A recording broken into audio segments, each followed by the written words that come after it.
जब तक नूर खैर बेस पर हमला नहीं हुआ तो आप कह सकते हैं कि हिंदुस्तान का इस किस्म का आगे बढ़ रहे थे वो पाकिस्तान को तो अपना एक इस तरह समझ रहे थे। कभी ड्रोन उड़ा रहे हैं, कभी जहाज आ रहे हैं, कभी मिसाइल उड़ा रहे हैं, और उनके चैनल तो पाकिस्तान को फतेह कर चुके थे। क्या कहते हैं? देखिए, जंग जो होती है वो असाब की जंग होती है। हिंदुस्तान ने ये फैसला किया था कि मीडिया के जरिए जंग जीतनी है, और उनका मीडिया जो है वो हुकूमत को मुकम्मल सपोर्ट कर रहा था। आपको याद होगा कि हिंदुस्तान की वज़ीर-ए-आज़म ने 3 साल पहले कहा था कि हम अगर हमारे पास ये फ्रांसीसी जहाज हो तो सूरत हाल में 2019 में कहा था। अब सूरत हाल है, वो जहाज भी उनके पास आ गए।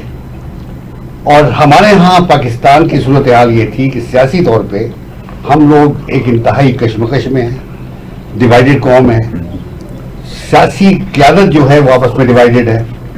और सबसे बड़ी बात यह थी कि फौज के खिलाफ आवाम के अंदर एक नफरत पैदा की गई थी जानबूझ के। अल्हम्दुलिल्लाह जब हिंदुस्तान ने पाकिस्तान पे हमला किया 6 और 7 की दरमियानी रात को, तो कौम के अंदर शऊर पैदा हुआ। मुख्तलिफ सियासी रहनुमाओं ने इस बात का इंदिया दिया कि हमारा फौज से कोई इख्तलाफ नहीं है, हमारा ताल्लुक पाकिस्तान का दिफा से है। और ये बात यकीनी हो गई कि अगर पाकिस्तान की फौज जंग के लिए जाती है, जिसके लिए वो शायद उस वक्त तैयार तो थी लेकिन उसका इजहार नहीं था। फर्क होता है बहुत इजहार में और तैयारी में। तैयारी हमारी होगी और यकीन थी, लेकिन दुनिया को एहसास हो रहा था कि पाकिस्तान कुछ करने वाला नहीं है, दुनिया करने जोगा नहीं है।